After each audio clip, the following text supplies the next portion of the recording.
Everyone has an opinion about Canadian federal politics. Oh, yeah. Squiggle and squirm as you might, it is really hard to put lipstick on a pig. Hey gang, what's up? Truer words may have never been spoken, but how does CHRYSTIa FREELAND, Prime Minister, Deputy, Minister of Finance, know that it's hard to put lipstick on a pig? Let's find out. She's a dirty sow herself. I'm not gonna lie, I'm fed up with this lady. This is going to be a bit of a hit piece on CHRYSTIa FREELAND. Very exposing, very revealing. She's not a good person. If you're a Liberal voter, watch this video, see if you are by the end. I care about Canadians at the grocery store, like my people. Those are my people. CHRYSTIa FREELAND has no clue. She's talking about putting lipstick on a pig in these times, making fun of the Conservative opposition that obviously are asking the right questions. Let's take a look. Let's have some fun. CHRYSTIa FREELAND is a disaster. Let's watch her unravel. She's a nut and she's so twitchy. Twitch. Let's take a look at CHRYSTIa FREELAND, our Deputy Prime Minister. What a mess. Squiggle and squirm as you might, it is really hard to put lipstick on a pig. And that is exactly what the Conservatives are trying to do today. The Conservatives have found themselves unable when it really counted to side with working people. They have been unable to vote for fairness, to vote for the nurse, to vote for the plumber, and now they're evading responsibility for that choice.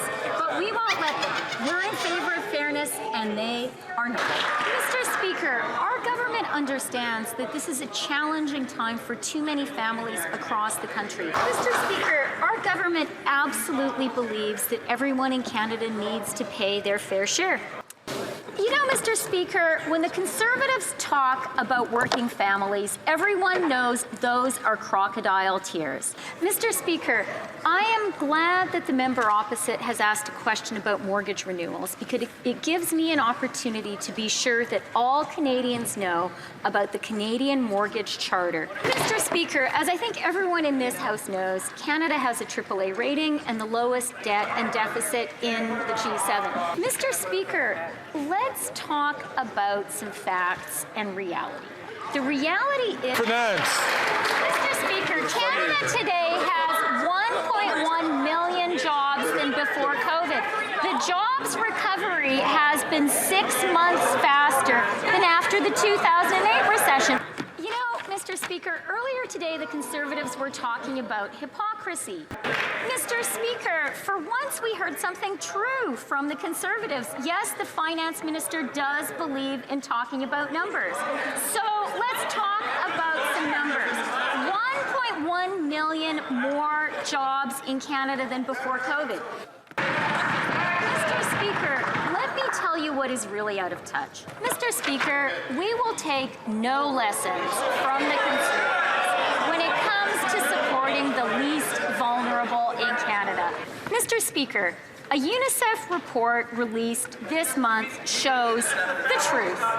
Mr. Speaker, last week, the Conservatives voted against Operation Unifier. Mr. Speaker, our government absolutely understands that the housing and the cost of living are challenges for... Mr. Speaker, people who live in glass houses really should not throw stones. Mr. Speaker, Canadians have learned through bitter experience that when Conservatives talk about the public finances, what they're really talking about is cutting the government support Canadians depend on.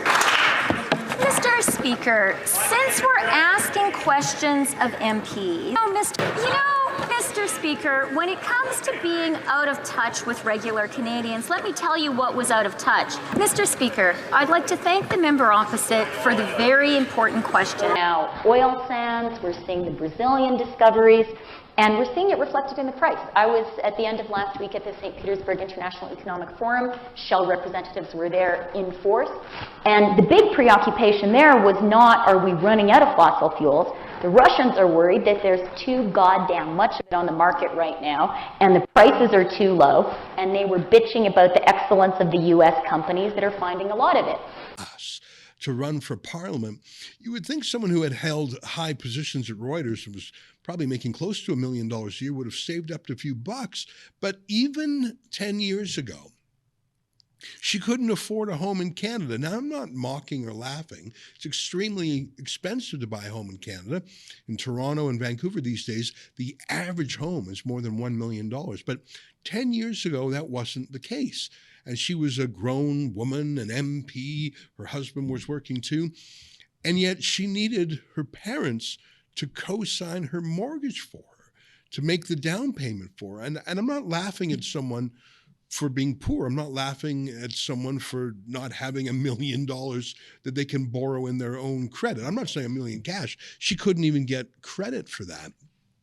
I'm saying these are warning signals that maybe she has no clue how to manage her own money or a business's money, in the case of Reuters Next, and you want to put her in charge of the economy? Well, look at CHRYSTIa FREELAND just the other day, talking about how she thinks the economy works and how she thinks people should consider taxes. Wiggle and squirm as you might, it is really hard to put lipstick on a pig. Take a look at this monstrosity. Do you want to live in a country where the only young Canadians who can buy their own homes are those with parents who can help with the down payment? Do you want to live in a country where we make the investments we need in healthcare, in housing, in old age pensions, but we lack the political will to pay for them and choose instead to pass a ballooning debt onto our children? Do you want to live in a country where those at the very top live lives of luxury, but must do so in gated communities, behind ever higher fences, using private health care and airplanes, because the public sphere is so degraded and the wrath of the vast majority of their less privileged compatriots burns so hot? Every Canadian across our great country needs to ask themselves these same questions, because the stakes could not be higher. Oh my God, what a wacko. Oh, I've got a lot to say about this, as you can guess. But let me bring in an expert. I'm talking about Franco Terrazzano. He's the boss of the Canadian Taxpayers Federation. I had no idea the stakes were this high. Franco, if we don't raise taxes, by the way, it's been 9.5 years of Liberal government. If we don't raise taxes right now, we're going to turn into some, I don't know, Blade Runner, RoboCop dystopian place where people are hiding with their private jets behind gated. I don't even know what that was all about. Franco, do you want to take a first stab at it? I mean, all this government does is raise taxes and waste our money. So like, what are they talking about? There's so much to pick at there. But first, can I just state the obvious? Did the finance minister just warn about adding debt onto the backs of future generations? Like, are you serious? Like, are you serious? I mean, as of this year, the Trudeau government will have officially doubled the entire federal government debt. 9 years, doubled the entire federal debt by adding $600 billion onto the debt tab. Well, who's going to be paying for that? Canadians' kids and grandkids, future generations of Canadians will be making payments on the debt for their whole lives. So, like, I don't think Canadians buy that line of argument from the finance minister or the Trudeau government. But you know what I think that Freeland and Trudeau really have to worry about here are Canadians who are absolutely fed up about being overtaxed, all the tax hikes that we're seeing, and the federal government wasting our money like crazy. You know, I'm glad you focused on that debt part, because that's insane for the Liberals to pretend they care about the debt. I mean, you probably know the stats off the top of your hat of how much they've added to the debt. I don't know that figure without looking it up, but I think the largest deficit in Canadian history was actually run under Justin Trudeau. Correct me if I'm wrong on that. I'm not putting you on the spot with no. During the COVID years, I mean, remember the massive deficits that we were seeing. Yeah. You said, look, when Trudeau first came to power, the debt was like $616 billion. The debt today is more than $1.2 trillion. Oh my! So the Trudeau government, he's doubled it. So the Trudeau government has doubled the federal debt. And Ezra, to your point, they don't care about the deficit. I mean, come on. They don't care about the debt. They've proven to taxpayers that they do not care about fiscal responsibility. This is fiscal insanity. It wouldn't take a lot to figure out, gang, that I do not care for CHRYSTIa FREELAND. I find her tone condescending. I do not like the way she speaks to us. When the opposition asks their questions, I feel like they're my questions. And when she condescendingly answers back to one of those questions, I feel offended. My name is Aaron. We're doing question period here. We've got so many questions. You can see why. Our country is in a bit of a hole. We have poor leadership. We need an election. It's pretty far away. What are we going to do? Like and subscribe. Share, comment. Please comment. I love the comments. Get notified. We do live shows. It's a great time learning about Canadian federal politics. Sometimes pretty frustrating. Anytime you have to see CHRYSTIa FREELAND, it's frustrating. But here we'll be making other videos about Canadian federal politics, sharing what we learn with you. That's it. I'm Aaron. I'm out. We're out. That's it.